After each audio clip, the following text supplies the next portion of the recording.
on WPKYonline.com. We are also live on the air on 103.3 FM, 1580 AM, and we want you to input with us if you have questions, comments, concerns. 963-9038. Put the 270 in there, 270-963-9038,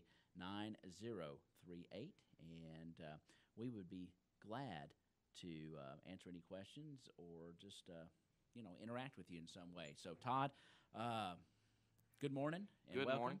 And big finish to our basketball season. We'll get right into it. Well, I was going to say that, it's kind of sad that it's the end of basketball season in Caldwell County, but there's always a silver lining. The end of basketball season always means that it's the start of baseball and softball season. So We're still ready to go. We're still ready to go, and we're excited about the upcoming baseball and softball seasons. But, we look at our Lady Tigers who just the other night fell to just a tremendous Henderson County team. But to think that they finished 16-13, what an accomplishment that was. That was a difficult draw, getting Henderson County in that first game in the regional tournament. And I think a lot of teams in the region this year are young, and Henderson County kind of falls into that category too.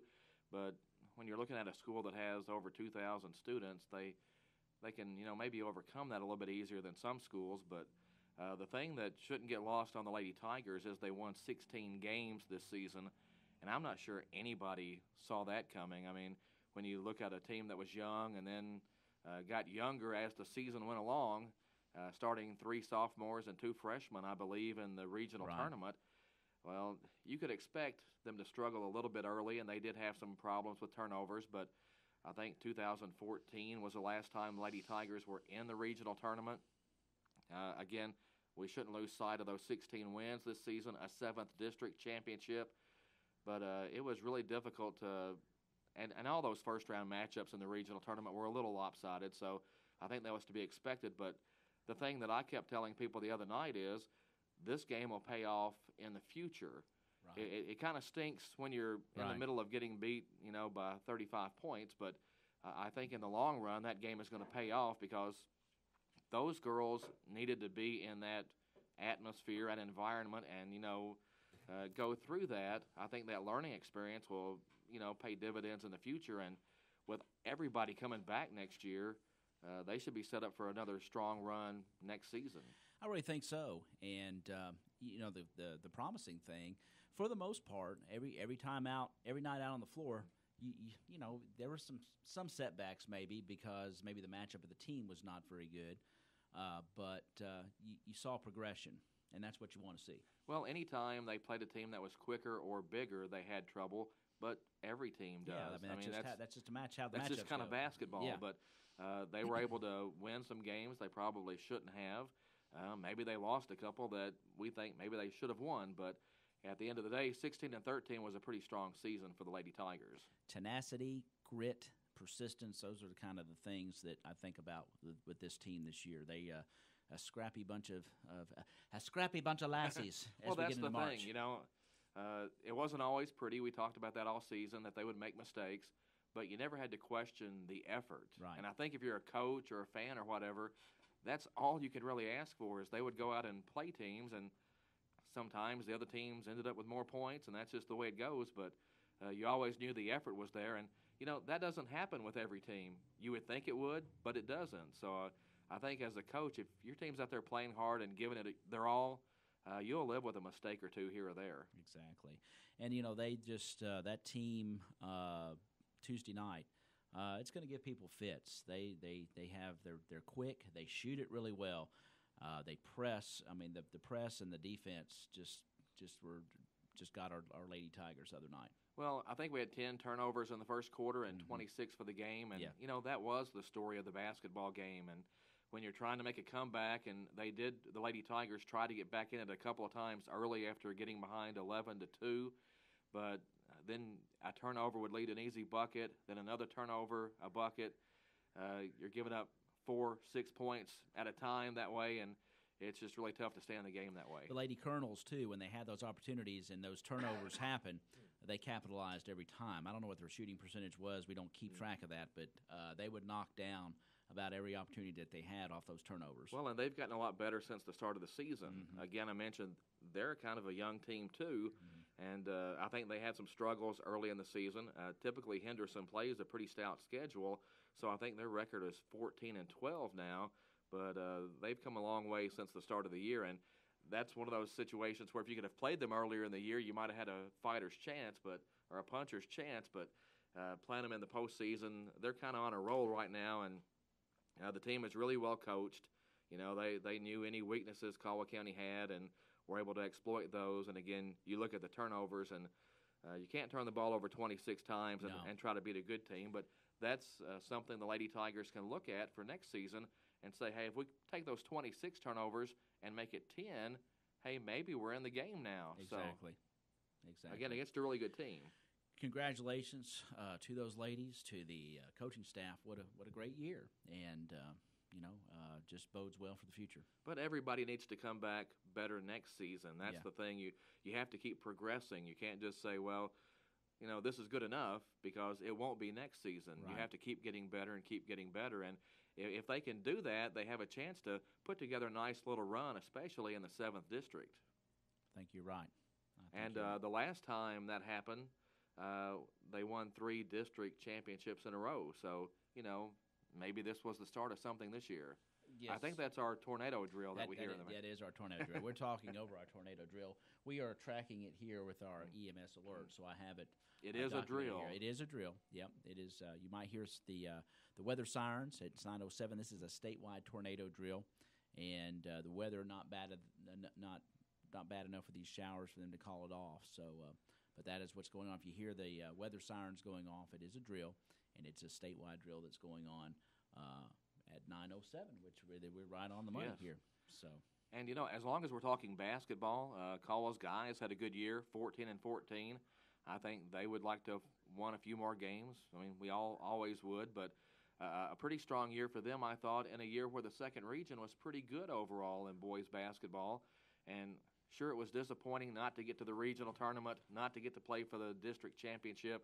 But, that was a heck of a ball game against Hopkins County Central out here, and I hope everybody got to see it. And, of course, unfortunately, there was a call or two at the end that maybe went the wrong way for Caldwell County fans, but still I think if you went to those games, you got your money's worth out here at the district tournament. Yeah, no doubt about it. And I tell you, the guys, they have nothing to hang their heads about. Again, a lot of grit, a lot of determination. We had a couple games there where we had some key players out, but I think overall, we have underclassmen on that team as well. We had one senior who contributed from time to time, but there's a lot of good things happening in our boys program as well. Well, that team finished the season winning either 5 of its last 6 or 6 of its last 7 before dropping that game in the district tournament. So it was building towards something if it could just have gotten past Hopkins Central. But again, a learning experience, and with just about everybody back next year, you have to hope that pays dividends down the road. Yeah, and I'm sure that it will. And I think Coach Kukahiko, I don't know what's coming up next year for our freshman class in basketball from the 8th grade from the middle school, but I went to a few middle school games, and I think they have they'll have some freshmen and maybe some 8th graders that can contribute as well. So it's always that new year when it turns around. You want your experience in there, you want your guys that have been in those situations, but. I like the way our programs are looking. I like our players, and I think that these years this past year will just give them more opportunity to improve for next year. And one thing we still don't know looking ahead, or at least I haven't heard yet, is if Caldwell County will be in the All-A Classic or the new Kentucky 2A Championship. We're right there on the border. It looked like we would be in the 2A tournament. However, if a few schools bow out or pass on the All-A Classic, Caldwell County might be able to sneak into that. So I still haven't heard, and that's a big deal because everyone's schedule is still kind of on hold until you know one way or the other on that thing. Yeah, and I don't know when. Do we have a timeline as to when exactly we might find that out? Well, I was told 2 or 3 weeks, a week or two ago. Right. So we're probably so we getting should close. Find out pretty quick. Yeah. Yeah, and that'll be interesting to see. And at least there's an opportunity for us to be in some sort of postseason. opportunity to play. Some type of class Yeah, tournament class where you tournament, can compete. yes. Yeah. Yeah, and wherever that we fall, I'm sure that Caldwell County will be represented well. Do you have a preference of where you would like to fall? Well, I really don't think Caldwell County fits the Class A mold. I think it's a little too big. I think the 2A thing would be great. More advantageous for us, you think? Well, I don't know about that. I think the All-A Classic probably creates a better competitive opportunity for Caldwell County because it's one of the largest of the All-A Classic, but the 2A is probably about where they should fall. Okay. And that 2A, that 2A, is that going to be several sports, or is it going to be right now? It's just basketball. That's what I was thinking. Yeah, it's just basketball right now. So we should probably find out about that here very soon. And talking about basketball, today is March 1st, so it's officially March Madness. And actually, some of the conference tournaments have started up. The OVC is this week. Is the Big Ten this week or next week? I guess that's next week. Well, I think it's next week. But really, if you think about it, Todd, and I'm not so sure, is this the second year, or is it that the OVC has been at the Ford Center? This is the first year. This is the first year. It's been at Municipal Auditorium in Nashville for the last. Old Municipal, hadn't it? Yeah, I knew it was in Nashville, but Bridgestone's too big for it. Yeah, Bridgestone. It was at Bridgestone a few times back in the past, but Bridgestone is a little bit too large, and I think it probably cost the OVC a little too much to try to rent that. Yeah. The Ford Center, though, is 1,000 times over Municipal as far as a facility goes. I mean, it's a lot newer. It's a lot better place to watch a basketball game. It's probably the perfect place for the OVC tournament, with the one exception is it's in Indiana, and there are no OVC schools in Indiana, which makes it a little weird. However, we mentioned the Big Ten tournament, which, again, I can't remember. I'm gonna look it up here. The Big Ten tournament is being played at Madison Square Garden in New York City this year. And, of course, the closest Big Ten school to that is Rutgers. And it's really not inside the footprint of the Big Ten, but it's New York City, and that's where they wanted to go. So that's where they're playing the Big Ten tournament this year. Yeah, and let's see if I can find the 2017-2018. Is that right? And while you're looking that up, the Southeastern Conference tournament this year, which is next week, for the first time ever, is in St. Louis, Missouri. Yeah, and which would have been outside the SEC footprint several years ago, but thanks to the Missouri Tigers, it's now SEC country. Yeah, and I've been to some regional NCAA games in St. Louis, of course, but you just don't think of the SEC tournament being in the Midwest. Well, you don't think of St. Louis Midwest. St. Louis is not a southern city. Exactly. Kentucky is a southern state for the most part. But when you go to St. Louis, you're no longer really in the South. You can tell just by the way people speak, by the way things are done. When you ask for sweet tea, they look at you a little funny. So you're not in the South when you ask for sweet tea, and people are like, "What?" Yeah, what is that? Sweet tea. This says what I'm looking at here, and I think it's accurate. It says Wisconsin and Maryland today at 11 a.m. Oh, so it is this week. Yeah. I knew they were a week earlier, but I couldn't get the dates right in my head when we were trying to talk about it. So that's 11 o'clock today. Wisconsin will play Maryland. So March Madness is alive and well. It's alive and well, and of course, I believe tonight the Lipscomb Bisons take on Jacksonville in the A-Sun semifinals. Yes, it's a semifinal game in Nashville. At Allen Arena. Lipscomb, the number 2 seed, and I believe Jacksonville is the number 3. I think that's right. That ought to be a good ball game, and I think it's on ESPN 3 as they have online. You can online, watch. Yeah. And Eli Pepper having a really good year. And he is. Hopefully we can get the former Caldwell County standout into the NCAA tournament this year. Boy, that would be cool, wouldn't it? Because Lipscomb at times shoots the ball well enough, they could be really scary for somebody in the first round. They could be, and they've got enough when they all get clicking. Matthews and some of those guys, man, they double digit you to death. Oh yeah, and I think Florida Gulf Coast is the number one seed. Is that right? Yeah. And I think if Lipscomb wins, they would go to Florida Gulf Coast. But I can't remember who Florida Gulf Coast plays. Yeah, I'm going to look and see on that. If they were upset, then Lipscomb could potentially host the A-Sun Championship. Yeah, I'm going to find out about that. Let's look. A-Sun tournament. It's in the internet wonderful. Oh yes, what did we do without it, or before it? Yeah, we didn't used to just go. We'll wait till the AP gives us the information. ASUN 2018. We'll see here. All right, Todd, and let's see if we got a bracket here. Well, while you're looking that up, I can tell everybody Western please do. Kentucky has a big game tonight as well. The Hilltoppers play at Middle Tennessee. The Toppers can climb into a tie for first place in Conference USA with a win tonight. That game is at 7 o'clock as well, and you can watch that game on your television on CBS Sports Network. Yes, the CBS Sports Network, and that is also a stream type product, I guess. I think you can find that online. Find it online. Yeah. You can, yeah. If you don't have it on your cable system, because it is a cable. It's on DirecTV. It's like channel 218ish, somewhere around there. 219 maybe. No, wait, that's FS1. It's one of those 200 and 215, 216, somewhere around there. I'm not doing a very good job. My internet's for some reason being really slow here, but we'll get that because it's going to be interesting to see. But I think I saw where you're on the money on that, but I don't know how it will line up. With if they were to win that game and then go down to Florida Gulf Coast, I don't know who they're playing. So, but anyway, maybe there's a bracket here. Yeah, there it is. Florida Gulf Coast, USC Upstate. They beat them, so they play North Florida, the 1 and the 5. Florida Gulf Coast is the 5, and then Lipscomb and Jacksonville, 2 of the 3 seeds. So, yeah. There are a lot of Florida teams in the ASUN. Yeah, Florida Gulf Coast is the number 1. North Florida is the number 5. They're on one side of the bracket, and then Lipscomb and Jacksonville. It has an interesting footprint if you've ever looked at the map of the ASUN because you have mostly Florida teams, and then I think there's Lipscomb and South Carolina upstate.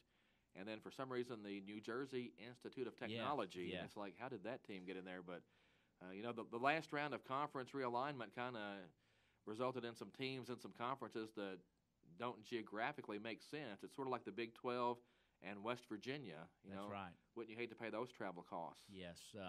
This says the final is Sunday, March 4th, and it'll be number 2 remaining at number 1 remaining, whatever that means. That'd be 3 o'clock on the 4th. Yeah, the highest seed is going to host. Yeah. So if it's Florida Gulf Coast is going to host it. But Lipscomb is the number 2 seed for that tournament. That's right. So there would have to be an upset, I guess. North Florida would have to upset Florida Gulf Coast for it to be at Lipscomb. So, all right. Well, we got that settled. Yes. That's a good thing. But, yeah, cool to see. I've been pulling for them all year. And, of course, Lipscomb having a good year. They're 10-4. In conference, yeah, and so I think right they've got behind 21 or 22 wins overall. So yeah, it's Florida been a Gulf, good year. 12-2 is Florida Gulf Coast within conference. So we'll see. And you mentioned the OVC tournament. Of course, Murray State for the men's doesn't play until Friday night. They drew a double bye into the semifinals, so they just have to win one game to get to Saturday's championship. I think the semifinals are on ESPNU. And the championship game is on ESPN2, I think, for the OVC tournament. I know it's on the ESPN family of networks, or however they say that. Yeah, it's something like that. It's an ESPN channel. So we'll look that up, and that's great for Murray State. Of course, that was a wild finish to that Austin Peay game last week with the storm. So yeah, ended up watching part of that game on my laptop Sunday morning, about 12:15. I think that's right. Now, there was about a 3-hour delay. Something hit the Dunn Center in Clarksville. I don't know if it was debris from the storm or if lightning struck the arena, but there was a big hole in the roof and water was pouring in, and they had to stop the game with about 5 minutes and change remaining. And again, it was about a 3-hour delay before they got that game going again, and it was still close enough at that point. Murray State was up, but you couldn't just call the game, so they actually stuck around for a long time to get that game finished. And the Racers celebrated in the wee hours of the morning an OVC championship, regular season championship. Yeah, and that's been a while, for them. For them, yeah. Yeah, for them, yeah. And I was glad to see that. I'm a Murray State alum, and I was out of state, and I was kind of following your Twitter, and then I was watching some other sports, and of course they went live to Clarksville. Oh yeah. And sort of, hey, we'll get this done and give you an update. We're watching Sports Center, and so anyway, kudos to them. And boy, it's going to be fun. I'd like to see them back in the tournament. It's rare that you get a rain delay during a basketball game, but that's kind of what they had. Yeah, I mean, it looked like to me there was a hole in the actual roof. So when it started raining, water was pouring in, and just what it is. I think it's Murray State's 25th regular season OVC championship. Yeah. And again, they play the early semifinal on Friday in Evansville, and then the championship game is Saturday night. So. Yep. I remember back in the day, when I was in school down there, man, that's when it really first started clicking. I'm talking going back to the Martin days, Racer Arena was and that was great rocking for basketball. Oh, that was wonderful. You were right on top of everything, and it was hot, and you knew other teams hated to come in there and play. Yeah, they really did. So yeah, and that's great for home court advantage. It certainly is. And of course, the Racers getting a double bye, and double bye is kind of the phrase of the day because Kentucky is still eyeing that double bye for the Southeastern Conference tournament, which is next week in St. Louis, as we mentioned. Kentucky could still finish as high as a number 3 seed. I think the top 4 seeds in the SEC all get a double bye. Okay. Kentucky needs to either win at Florida this weekend, or they need for Missouri to beat Arkansas to get one of those top 4 spots. If Kentucky beats Florida, it's the number 3 seed, and we'll play next Friday that late game in the tournament at, well, they say 8:30, but it ends up being closer to 9 o'clock in the evening. Okay. If they lose and Arkansas beats Missouri, Kentucky would be the number 5 seed, and then would have to play on that Thursday, which means having to win 4 games to win the tournament. If you get the double bye, you just have to win 3 games to win the tournament. So it's a pretty big deal to get that extra day off. No doubt about it.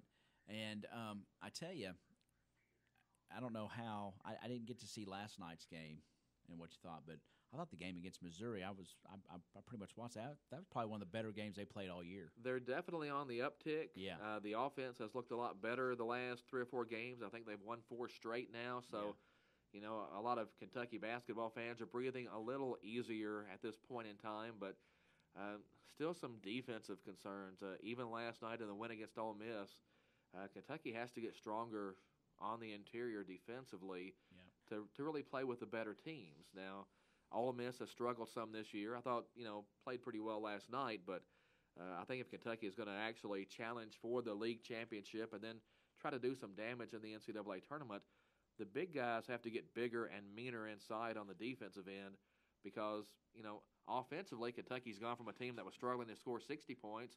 Well, now they're scoring 80 and 90. So the offense has really turned a corner, and it looks so much better now. But the defense is you've got to be able to get a couple of stops late in a close game.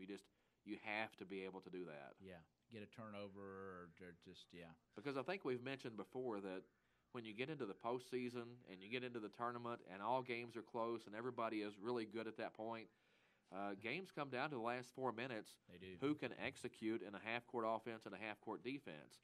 And if you can't do both of those, reasonably well, you're going to struggle down the stretch, and that's when you see a 6-point lead with 3 minutes to go disappear and you end up getting beat. So you have to be able to, execute. That's the key word down the stretch. No doubt about it.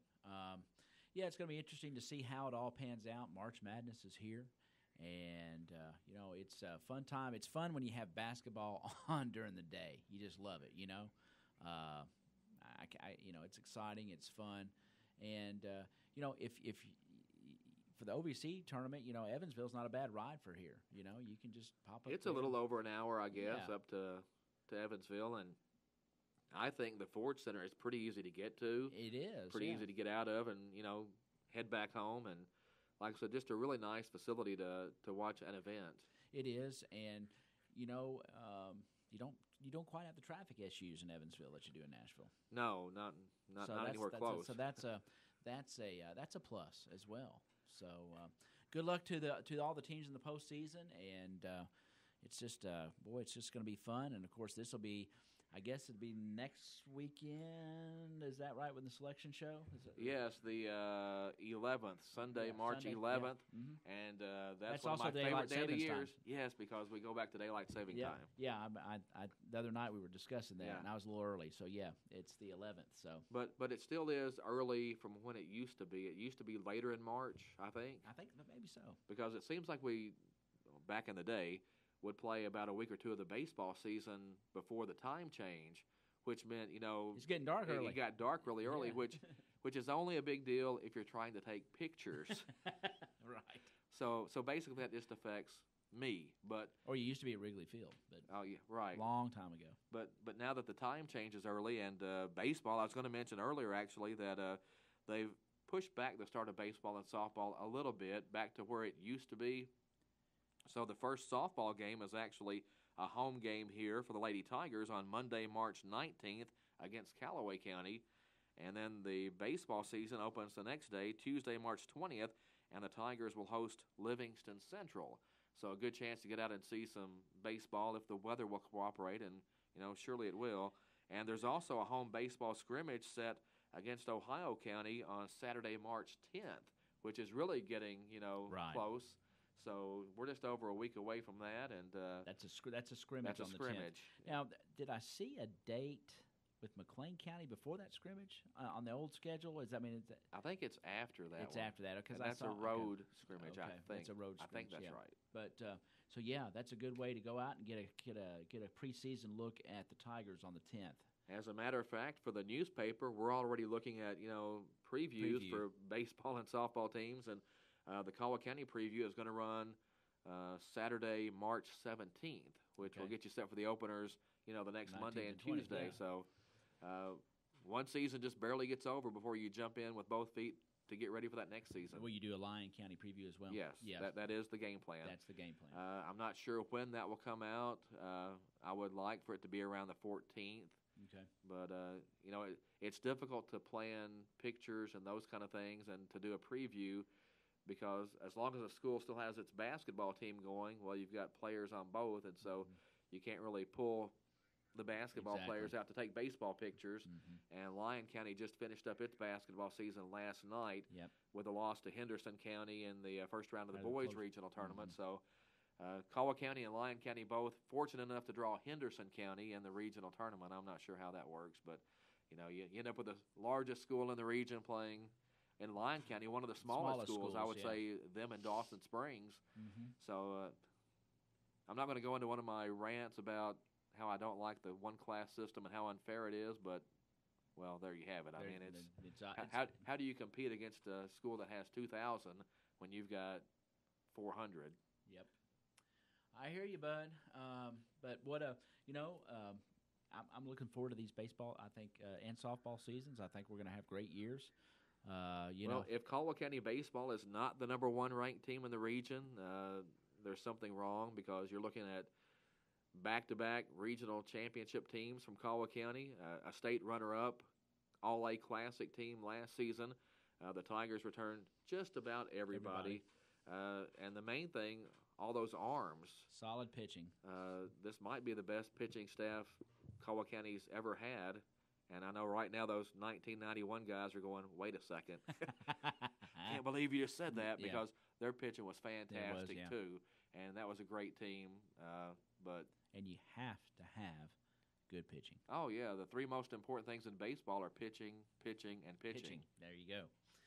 But, yeah, if you've got a staff like, and really, even if you go 4, 5, you can go deeper than that with our, because there are guys that play other positions that can pitch. Well, and here's the thing. A lot of teams have that one pitcher, and if you happen to run into them that day, they're really tough. But if you get past that guy, not as much. Caldwell County really doesn't have that problem. Caldwell County has 3 or 4 kids that would all be the ace of somebody's team. Exactly. We mentioned Shane Burns is going to, he's probably the highest rated pitcher on that staff, but there's other guys right behind him that if you need a big game, and we saw it last year.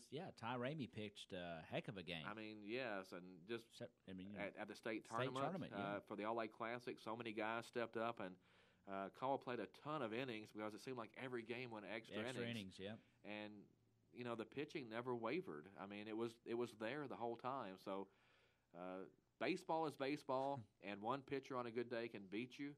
But I don't see any way Caldwell County is not ranked number one in the region and should be a top 25 team when the statewide rankings come out. Yeah, somebody mentioned the Braves pitching staff of several years ago might be better than the Caldwell County High School. Maybe. Yeah. Yeah, but we do have a great staff. But thanks for your input on that. When you look at whatever level, it's pitching. I mean, no doubt you've got to have it. Good offensive teams are fun to watch. You can win some games, but eventually you're going to run into that one pitcher that keeps you from getting as far as you want. And, we saw it last year for Caldwell County in the first round of the regional tournament. The McGowan kid from University Heights, had an outstanding game. Mm-hmm. The Tigers went to the seventh inning down 1-0. And at that point you're thinking, hey, maybe it's not the Tigers' day, but they scratched out a couple of runs and won that game and ended up at the state tournament again. So yeah, that McGowan young man pitched a heck of a game that game, and you really thought, well, this is it. Well, yeah, I mean, and there was one inning, the fifth or the sixth, where Caldwell County had runners at second and third, nobody out, and did not score. Yeah, they stranded Well, them. at that point, there were a lot of Tiger fans slowly dying on the sideline because you're running out of innings. You're running out of. That was your chance to not only tie the game but take the lead, and you didn't. Mm-hmm. But you have to give them credit. Sometimes you just have to keep playing. They kept playing and came up with those 2 runs when they needed them. But man, that entire game, it just looked bad. If you were a Caldwell County fan, you were just really sweating bullets. And well, that's what I love about baseball. I mean, and I'm not like every. I like offense from time to time, but there's nothing in my mind like a good pitcher's duel going late into the late innings. Nobody scored, or it's a 1-0 game. Well, every pitch is magnified. It's just every pitch could be the game. No doubt about it. And I say that an awful lot. I got to quit then. I got to find something else to say. No doubt about it. But I tell you, I love good pitching. And I want you to comment if you like good pitching, or if you can think of some pitchers. 963-9038. Text us. We want to hear about it. Because you've got to have the pitching, but you've got to have the defense behind it. Sure. If your defense is bad, it doesn't matter. But I mean, a lot of teams want to load up on hitting, and we've seen that before. And it's fun to go out and score 12 runs a game. Mm-hmm. But you're going to get in that big game against a good team, and they're going to have a good pitcher. You're not going to score 12 runs that day. You've got to find a way to beat them, and you can't give up very many runs. You have to have the pitching. Or if you're going against a good pitcher, you're going to have little opportunities. You've got to learn to get those runs in somehow. Whether it's whether it's bunting a guy over, you have to manufacture and a couple of runs. those runs because if you've got a good guy over there on the mound, and let's face it, chances are few and far between. We've seen that the last 2 years at the big state tournament. Drawing Scott County. One of the biggest schools in the state, and they had really great pitching, and the Tigers couldn't score against those teams. And it's a case where you've got to figure out some way, whether it's bunt, steal. If you get a guy on, start the runner, hit and run. You've got to find some way. You got to advance and score. I always say this, and I hate to point out the obvious, but it's really difficult to win ball games when your score is 0.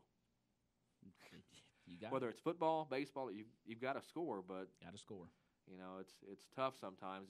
A really good pitcher can really make you look bad as a hitter, even if you're a really good hitter.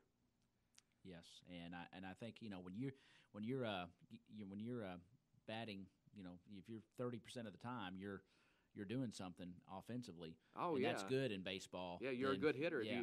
If you're successful if you're 3 times out of 10, that's right. You're a really good hitter. So it says a lot about the game.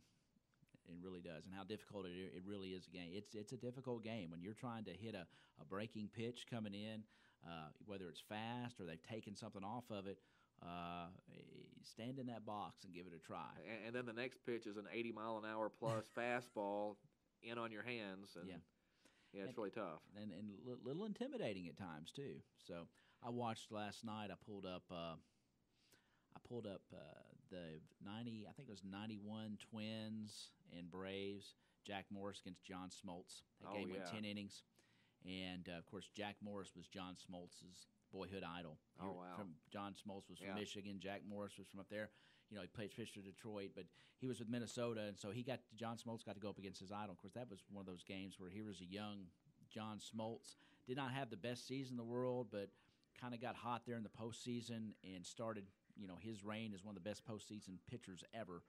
And, here he is going against Jack Morris. But Jack Morris actually went into the 10th inning in that game and was just old school. Old school. The old school pitchers didn't come out. Yeah, and that's a great story if you get a chance to go back and look at that because it goes back and forth.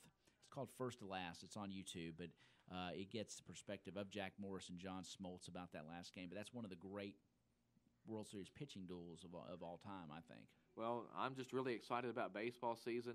Yesterday, the Cardinals scored 8 times in the top of the 7th inning, came back and beat Baltimore 10-9 in spring training, which means absolutely nothing, but it was still fun to see them put up an 8th spot in the 7th inning. Shoot, yeah. And it was most who won't be on the big league roster when the season starts, but still, it was fun. I mean, I think they were down 8-1 and came back and won 10-9.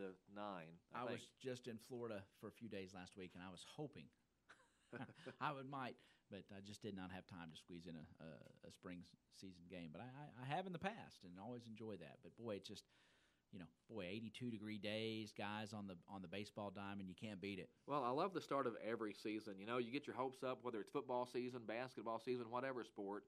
But to me, baseball and softball season is the best because the weather is starting to warm up. It's springtime. You're going to get outside. You've been inside, all winter, and now you can get outside. And, yeah, I mean, you're right. It's just something hopeful about it. I mean, it's spring, stuff's growing, and somebody says, tell Todd, go Cubbies. Oh, boo. Yeah, I'll say go Bravos. I've noticed the Cubby fans are a whole lot more outspoken the last year or two for some reason than they were for the previous 100 years. I don't know why that is. Oh, boy, we're digging deep now. We're digging deep now. Hey, it's 9:38, and let's take a quick break, and we'll come back. We've got another top 5 list, and Todd, tell them what it is. Yes, it's our top 5 favorite sitcoms.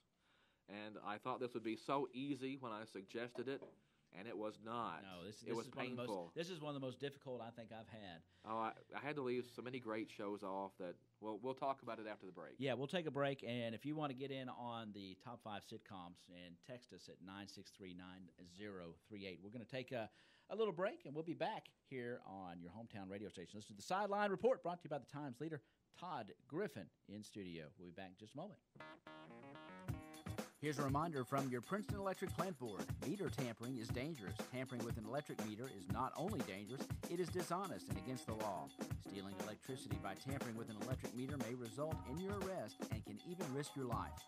Tampering with meters results in increased utility bills that everyone has to pay. If you see anyone tampering with an electric meter, call the Princeton Electric Plant Board right away at 270-365-2031. Princeton Electric Plant Board, Princeton's #1 energy source. Fortner Gas Company is a full-service local and family-owned propane company offering services in Princeton, Cadiz, Madisonville, and Murray. Right now, Fortner Gas is offering specials on propane. Fortner Gas offers Holland and Napoleon grills, Dixie choppers, and they also have Red Max weed eaters. Contact Fortner Gas Company today for all of your residential, commercial, and agriculture propane needs. Fortner Gas Company, a family tradition of service since 1951. All right, we are coming back here on the Sideline Report. Todd Griffin in studio this morning, and Bruce McAllister chimed in there and said, go Brewers. And everybody seems to be a fan of the NL Central. I don't know what it is. I'm telling you. And we certainly appreciate the Central Office of the Caldwell County School Systems listening to us here on the Sideline Report. So they seem to be some of our biggest fans. And I think Kenny Courtner's out there listening too, so we appreciate that as well. Yeah. He hasn't chimed in today, but if you're out there, we certainly appreciate it. Everybody that listens to us here on the Sideline Report. All right, Todd, top 5 sitcoms. Yeah, and I've got to just mention up front that I do not have I Love Lucy in my top 5, so I have some splaining to do. Splaining, Lucy. So anyway, if you're going to do best sitcoms ever, so tough. It would have to be #1 because it set the stage for every other sitcom out there. Very clever, great writing. There was a South Park episode several years back about the Simpsons did it. Every plot line they tried to bring up, the Simpsons did it. Yeah. Well, pretty much every plot line that's ever been used in any sitcom, I Love Lucy did it first. Probably, yeah. So I mean, I think you make a very good point sitcom that has come since, owes something to I Love Lucy because that's the standard. Since we said favorite, I don't have it in my top 5. It probably should be.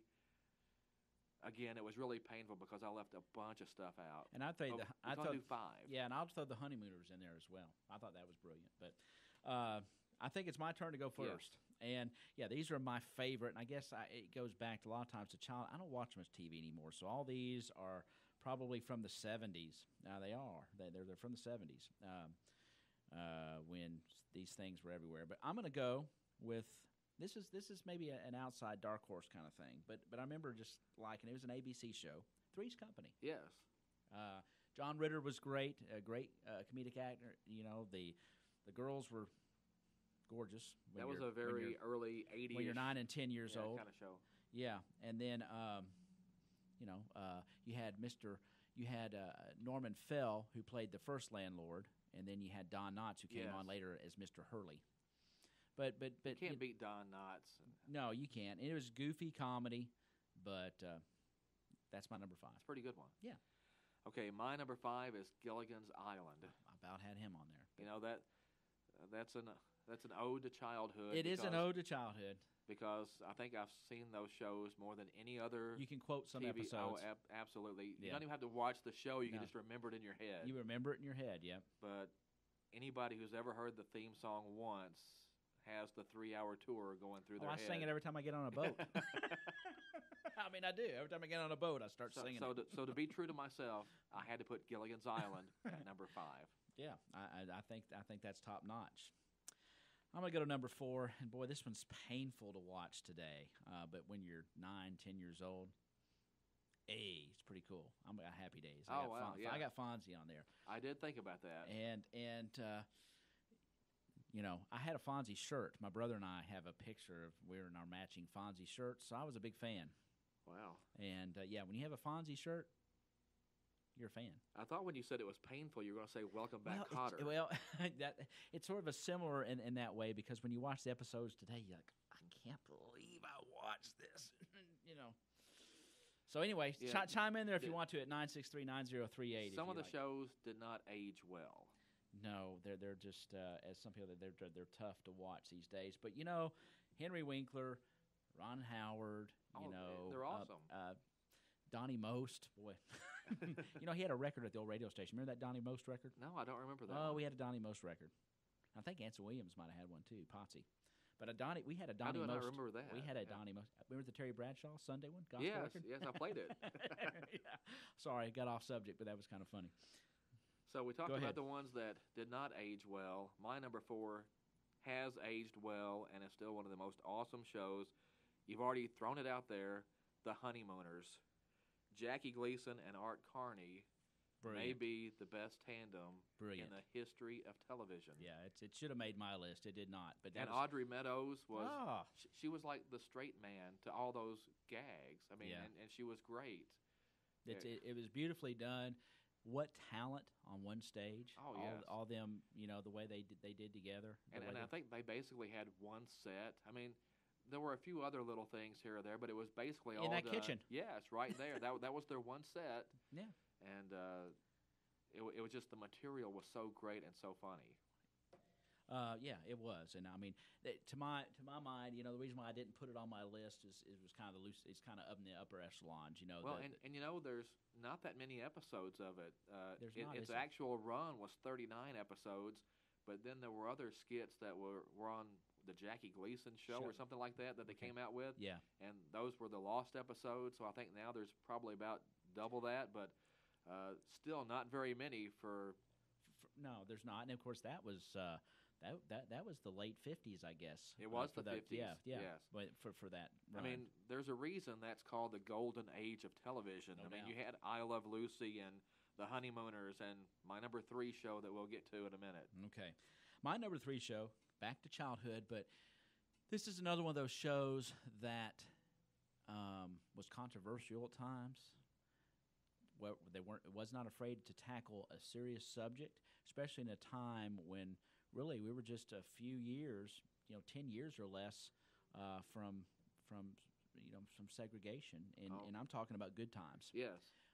You had a family in Chicago, struggling to make it, but in my mind, this was the comparable show to my number 1 that's coming up, and I won't say what it is, but tackled serious issues, yet threw the comedy in there. Jimmy Walker, Dynamite and all that stuff, but well, unfortunately, the Dynamite became what it became known for, and I think originally they wanted to tackle the social issues. It's another Norman Lear kind of production. I mean, it was still going to be funny, but they also wanted to have a point, and it kind of got away from that just a little bit. It did with Jimmy Walker, but rose. He was a comedian that rose to fame in the show, and of course John Amos and Esther Roll.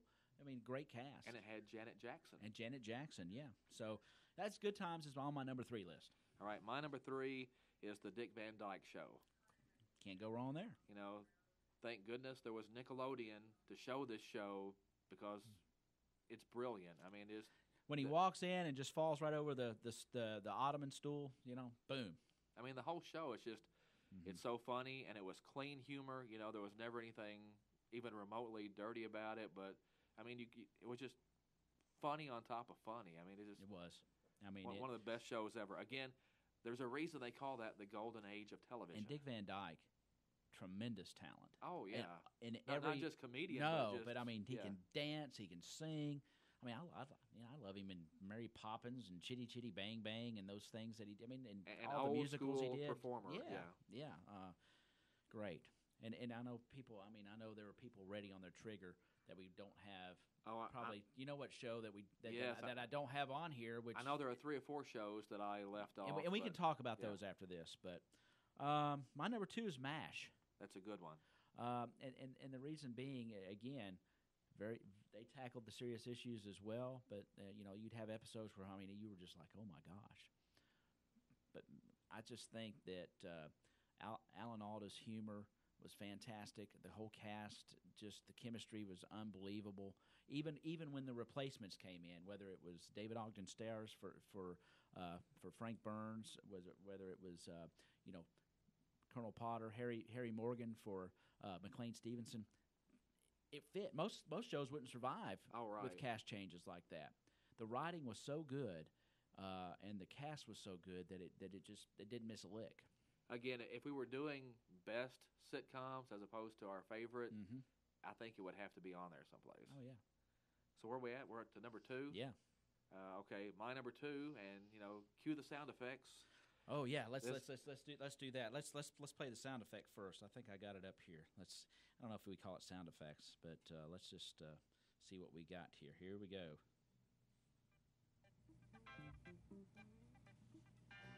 There we go. Can you hear it? There it is.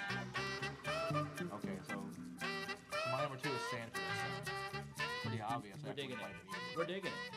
We're gonna let it play behind you here, Todd. I'll just talk over it. I'm gonna ease it down. What a great show! Red Fox was a comedic genius, and again, if not for Gilligan's Island, I would have watched Sanford and Son more than any other show outside of maybe Star Trek. That was an NBC show, wasn't it? Yes. See, I didn't have NBC 70s. when I was a kid in Florida. I was growing up in Florida. My TV, I had an NBC station over in the Tampa St. Pete area, but my antenna wouldn't get it. Oh. So I didn't get to see Sanford and Son a lot. I've watched the reruns. Oh, absolutely. But anybody that doesn't like Sanford and Son, I've only got one thing to say: you big dummy. You big dummy. I'm coming, Elizabeth. But yeah, that's Fred G. Sanford. That's Fred G. Sanford, and it was really Period. great. Fred G. Sanford. Period. David Choate chimes in. Lamont, you big funny. Thanks, Dave. But yeah, it's good stuff, and that's a great one. And again, that was one of those shows too. And again, I didn't see it a lot, have in syndication and then later on. But it would tackle some serious issues Yes. as well. A little bit different the way CBS and the Norman Lear stuff did, but it was still.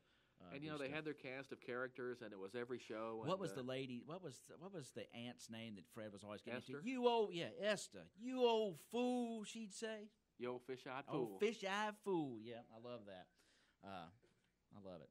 Okay, and we'll go to my number one, which I think that it's this one just in my mind just tops them all, and it's All in the Family. Oh, yes.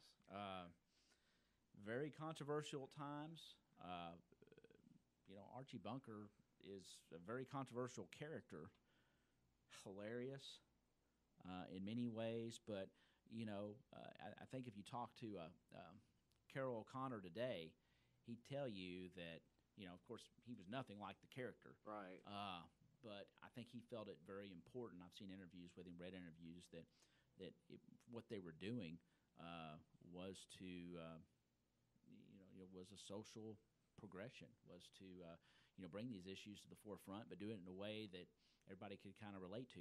But this spun the Jeffersons, which I didn't even mention. I was going to mention that it had a spin-off that could even be in your top 5. Yeah, and of course Archie Bunker's Place, but we won't mention that one. Yeah.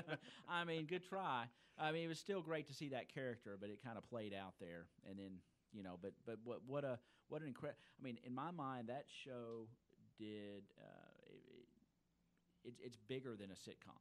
Well, and the sad social aspect of that is you probably could not do a show like All in the Family No today way. or the Jeffersons No. or a lot of things. No. At But least back then you could tackle things with a humorous slant, and bring the issue out without it being They were political. They tackled more than social issues. They tackled political issues, and of course, there was a lot of things to talk about when from when that show started to when it ended, and it didn't let up. It just kept on them. So, by the way, the Sanford and Son themes, Quincy Jones. Yes. That's one of the best parts of the show. That is the theme. I mean, when Oh, you hear yeah. that theme, I mean, you just know that it's okay. David, I got to tell this from David's show. He said, Lamont, you big funny. I read it Yeah. as it came through. He said, my spell check wouldn't work. Lamont, you big dummy. And I was wondering about that. I thought, well, maybe he's being politically correct. And he said, yeah, I was. But that's hilarious. Okay, let's hear the drum roll for Todd's number one. All right. My number one, and I can't follow your number one because you had the social, political aspects, and my number one is just The Simpsons because I think it might be the best show. It might be the best show ever on television. They're almost to 30 years now. It started in 1989. Yeah. And it's still funny. It's not. I think if you go back to the first 3 or 4 years, there was a quaintness to The Simpsons that was just incredible, and it was still funny. To me, it's become a little too polished nowadays, and it looks a little too clean, but it's still one of the best shows ever after 28 or 29 years. An incredible run, and I'm going to make a huge admission here. What's I have that? never watched an entire episode of The Simpsons in my Well, entire life. It's never too late to start. But do you believe in that? I have not. And there are only a little over 500 episodes, I think, or 600, somewhere around there. The so, half hour? Yes. Okay. And, I've watched the intro, and I've sat down, and it's great what I saw. And actually, if you take the commercials out, they're only about 20 minutes apiece, so you can watch 3 an hour. So, I got a lot of catching up to do. In 200 hours' time, you could watch the entire series. Hey, I might have to do that. I might have to have a Simpsons marathon. That's like, what, a couple of weeks? I know the writing's incredible. Yeah, and if you go back to the early ones, one of the head writers, as a matter of fact, was Conan O'Brien. Yeah. Good stuff there. There's Mr. Danny. And fantastic. And I think that's a great list. I think that is really good. Again, kind of have to be true to yourself on these lists. So that's why I've got The Simpsons up there, and that's why I had Gilligan's Island on my list. Not shortchange. Again, I Love Lucy is the sitcom. I mean that's the one that every other one wanted to be. I think there's people scratching their heads out there. I guarantee it. This is a text. I've been waiting for it. Todd, number one, good. but no Seinfeld anywhere. Wow, and that's the one. That's well, I've been waiting for it, Will. That's the one I was waiting for.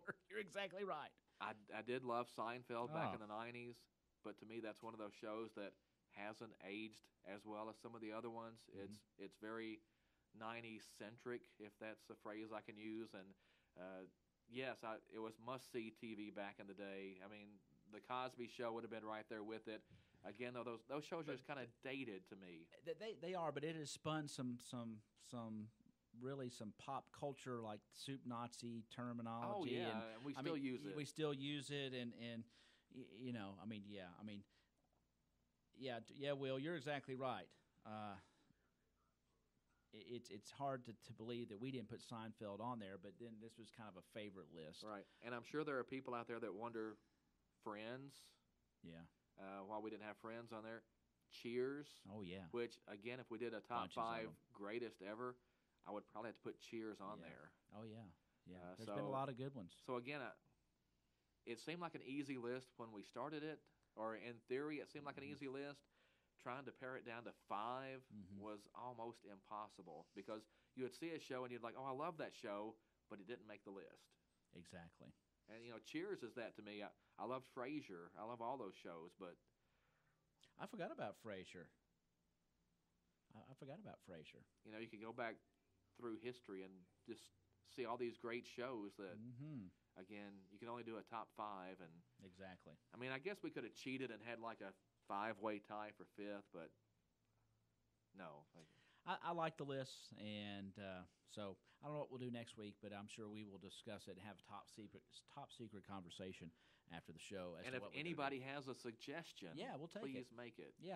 See Todd or myself, or text us at 963-9038 if you want to hear our perspective on some of this stuff. And we like to get away from sports just a little bit, but let's get back. Good list, Todd. Let's get back and let's talk about football realignment real quick before we try to wrap up the show today. Yes, we finally found out last week what the draft alignment would be. The Kentucky High School Athletic Association announced its football draft alignment, which is still not finalized, but we're really close. Caldwell County will be in Class 2A in football starting in 2019. The Tigers will be in the first district, and it looks like that district will include Ballard Memorial, Fort Campbell, Mayfield, and Murray. And, of course, all those have been district opponents at some point in the past, so, we're familiar with all of them. But, of course, the big thing there is Caldwell County will be back in the same district with Mayfield. Well, bring them on is all I got to say. Bring them on. I know a lot of people probably don't like it, but, I mean, what can you do? Hey, if you're going to play the best. There was an option, as we mentioned before, about maybe trying to ask to play up in Class 4A. Could have played up in Class 3A, but you've got some things there. I think Paducah-Tillman, we've mentioned, is going to be really tough. Looking at the draft alignment, if Caldwell County had stayed in 3A, they would have gotten rid of Elizabethtown because E-Town got shifted over to District 3 in the draft alignment. Wow. But, you had Glasgow come in. Casey County is in the other district. Taylor County, those teams have all been pretty good. So no matter what you do, there's going to be somebody. But right now it looks like the 2A first district will be Ballard, Caldwell, Fort Campbell, Mayfield, and Murray. Hey, and that's going to be some good competition there. But we'll handle it just fine. And of course, we got one more year in 3A. Yes. And about typically the same.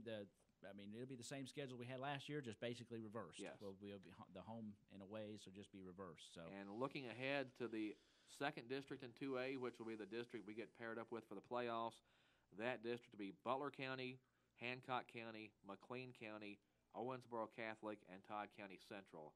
To me, the big one there is Owensboro Catholic.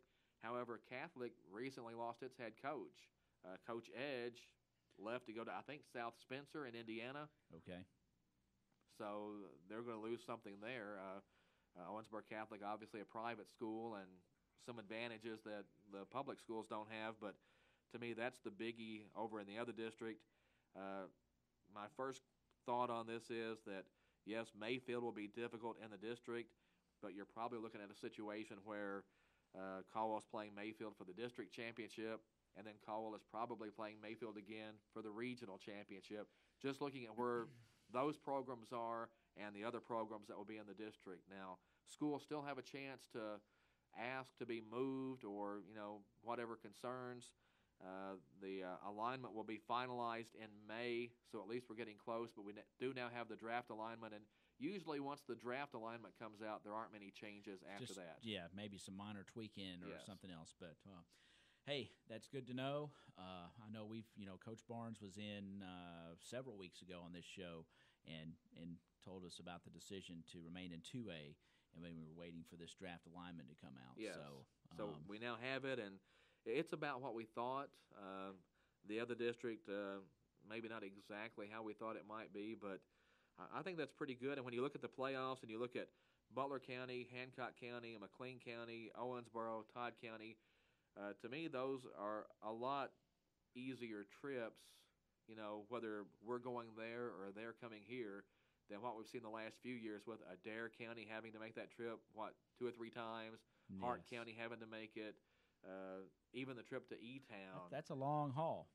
So I think this is better in a lot of ways, but again, the Mayfield thing I think is the thing that's going to stick out to everybody. That is right.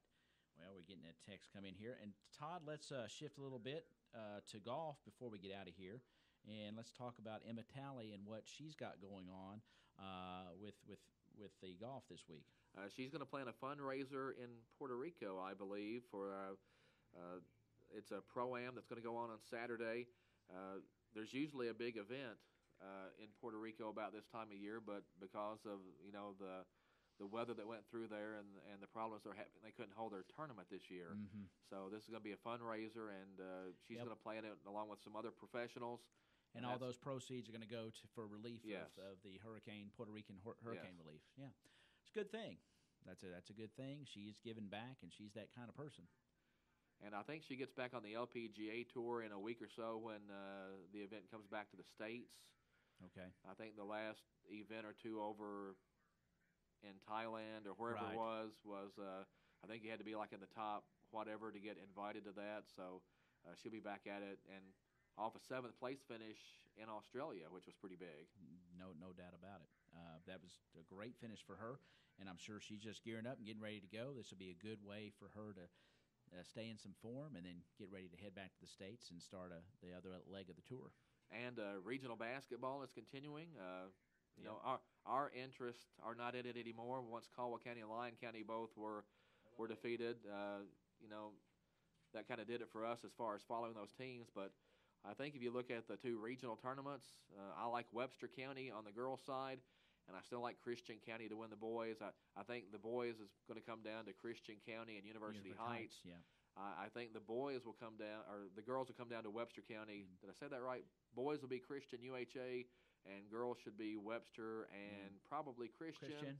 Although Henderson looked pretty good the other night. They did, and I mean, I think that's about probably a toss-up, but I think you probably got it right on, and of course we will be continuing to give you those scores. And I don't know, we didn't address this real quickly.